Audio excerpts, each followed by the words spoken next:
Bom dia, meus queridos. Deus abençoe, graça e paz. Manhã do dia 21 de outubro de 2024. Estamos começando mais uma segunda-feira. Graças a Deus, o louvado e engrandecido seja o nome desse Deus glorioso, queridos. Nós estamos iniciando estamos conversando nessas próximas 2 semanas. Vamos falar sobre as pragas do Egito. Vamos trazer para os dias de hoje o que aconteceu naquela época, o que pode acontecer hoje. Então, é bem interessante falarmos sobre as pragas do Egito. E ali no livro do Êxodo nos conta a história da saída do povo de Deus ali do Egito para a terra prometida. Toda promessa tem um preço, e o cumprimento dela mais ainda. E nós sabemos desta história, muitas coisas aconteceram, e essas 10 pragas do Egito e de como Deus usou para envergonhar Faraó, para libertar o seu povo que ficou escravo por muitos anos. As 10 pragas enviadas por Deus ao Egito por meio de Moisés teve o objetivo de confrontar as 10 principais divindades veneradas pelos egípcios e revelar o único Deus verdadeiro àquele povo, àquela terra, àquela nação. Agora, qual foi o motivo para que Deus enviasse as 10 pragas ao Egito? Bom, o envio das 10 pragas ao Egito por Deus tinha o propósito de demonstrar o alcance do seu poder e controle sobre todas as coisas. Os egípcios haviam escravizado o povo israelita, hebreu, e se recusavam a deixá-los partir, apesar dos inúmeros pedidos de Moisés em nome de Deus. Então as pragas foram enviadas para convencer o faraó a deixar os israelitas irem embora, e também para mostrar ao povo do Egito que o Deus dos israelitas era o verdadeiro Deus e que também era o governante sobre tudo na terra. Aquele povo ele havia esquecido que um hebreu, um israelita, havia salvado a nação de uma seca. Eu comentei na nossa DNI aqui na igreja, né? Com o sepultamento de José foram sepultados todos os seus feitos. E o povo esqueceu que o Deus de José preservou aquela nação, preservou aquele povo da fome, da seca. Além disso, as pragas do Egito também foram uma resposta à opressão e aos maus tratos que os israelitas haviam sofrido lá no Egito. E dessa forma mostrando a justiça de Deus e o seu amor pelo seu povo. E embora as pragas do Egito fossem um ato de julgamento divino, elas também foram meio de libertação e salvação para os israelitas, que finalmente foram libertados da escravidão. Deus se preocupa com o seu povo. Deus gera meios para abençoar o seu povo. Deus está ali confortando, abençoando, derramando bênçãos. Isaías 45, versículo 2 e 3 diz: Eu irei adiante de ti, endireitarei os caminhos tortuosos, despedaçarei as trancas de ferro e as portas de bronze, revelarei os tesouros escondidos e as riquezas encobertas, para que saibas que eu sou o Senhor que te chama pelo teu nome. Então o propósito de Deus de enviar as 10 pragas sobre o Egito era convencer Faraó a libertar os hebreus e permitir que eles adorassem a Deus. E aqui em Êxodo nós temos a descrição das 10 pragas. Vou citá-las uma a uma e no decorrer das semanas nós vamos falar de cada uma delas. Quais são as 10 pragas? Nós tivemos o sangue no Nilo, praga das rãs, praga dos piolhos ou mosquito, praga das moscas, peste nos animais, praga das úlceras, praga da chuva de pedras, a praga dos gafanhotos, a escuridão e a morte dos primogênitos. Hoje eu quero, nesse primeiro dia, falar sobre a praga do sangue. O Nilo se transforma em sangue. O texto que nós vamos ler, queridos, está aqui no livro de Êxodo, capítulo 7, versículo 19 ao 25, que diz assim o texto: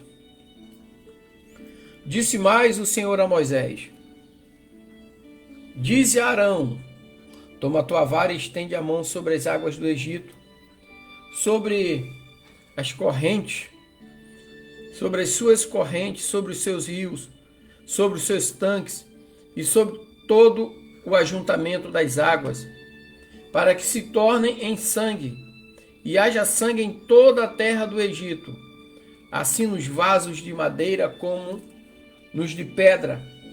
E Moisés e Arão fizeram assim conforme o Senhor tinha mandado. E levantou a vara e feriu as águas que estavam no rio, diante dos olhos de Faraó, diante dos seus servos, e todas as suas águas do rio se tornaram em sangue. E os peixes que estavam no rio morreram, e o rio fedeu, e os egípcios não podiam beber a água do rio, e houve sangue por toda a terra. E os peixes que estavam no rio morreram, porém os magos do Egito também fizeram o mesmo com seus encantamentos, de maneira que o coração do Faraó se endureceu e não os ouviu como o Senhor tinha dito. Então aqui na primeira praga, Deus feriu o Nilo, o rio Nilo. O rio Nilo ele era venerado pelos egípcios, que tinha as suas águas como sagradas. Então o rio Nilo ele é o maior rio do mundo, estende-se por cerca de 6.500 quilômetros. Sua bacia hidrográfica é de 2.978.500 quilômetros quadrados, servindo cerca de 9 países, desde a região central da Uganda, na África, até o mar Mediterrâneo. E nessa praga, ali Deus se manifestou conforme Êxodo 3,14, eu sou o que sou. E ali Deus mostrou a sua soberania como um criador do maior rio do mundo, podendo então fazer dele o que quisesse. Foi, portanto, um golpe do Deus Criador contra o Rap. O que era o Rap? O Deus Rap era o Deus das inundações do Nilo, que eram venerados pelos egípcios. Então eles veneravam as inundações, eles adoravam ao Nilo, que vinha com as suas inundações, e eles chamavam esse Deus de Rap. Então o Nilo era considerado sagrado pelos egípcios e era venerado como uma divindade. Então o rio tinha um papel central na religião e nas crenças do povo egípcio. E ele também era associado à fertilidade, à vida, à criação e ao renascimento. Só existe um Deus. Tem muita gente dividida. Tem muita gente envolvida com misticismo. Então nós precisamos, como um povo de Deus, saber que o misticismo se confronta com a verdadeira fé. O misticismo se confronta e se choca contra a palavra de Deus. O Nilo, nós sabemos que foi fundamental para o desenvolvimento da civilização egípcia. Era usado como um via de transporte de pessoas, de mercadoria. Suas águas eram usadas na agricultura, para beber. Das suas águas retiravam os peixes. As cheias do rio Nilo depositavam a camada fértil de lodo nas margens, e essa camada fértil favorecia a agricultura. Mas não é por isso que ele era um Deus. Ele foi criado pelo Deus Todo-Poderoso, justamente para beneficiar o ser humano. Eu acho interessante que o historiador grego chamado Heródoto, ele chamou o Egito de a dádiva do Nilo, porque ele reconheceu a importância vital do rio para a sobrevivência e a civilização daquelas nações ali próximas. O rio Nilo também influenciou na cultura egípcia e está associado a figuras místicas para o povo. O povo adora as coisas. Aquele povo começou a adorar o rio Nilo por causa dos benefícios que ele apresentava, mas tudo foi criado por Deus. Então, na praga do rio Nilo, se viu para mostrar que o Deus Criador, ele faz o que quer com aquilo que ele cria. E o Nilo faz parte da obra da criação de Deus, a natureza, todos os rios, os oceanos, terra firme, os animais, vegetal, tudo foi criado pelo Deus Criador. E lembre-se que quando Deus falou a Moisés, ele disse: eu sou, diga que eu sou, te enviou. Então, Deus mostrou ali que ele é superior a qualquer Deus, principalmente ao Nilo.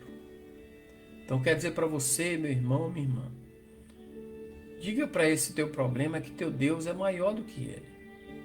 Ele é superior a todas as coisas.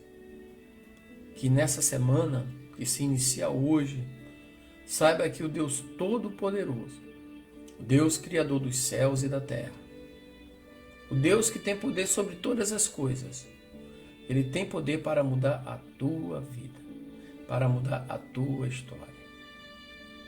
Mas adore a ele em espírito e em verdade, sabendo que a fé sem obras é morta, e sem fé é impossível agradar a Deus. Assim foi a primeira praga. Foi transformando as águas do Nilo em sangue, para mostrar que o Deus de Abraão, Isaque e Jacó, o nosso Deus, é superior sobre todas as coisas. Amém? Que Deus abençoe, queridos. Tenhamos um início de semana alegre, abençoado e próspero. E tendo firme a certeza de que o Deus Todo-Poderoso está conosco. Em nome de Jesus. Amém.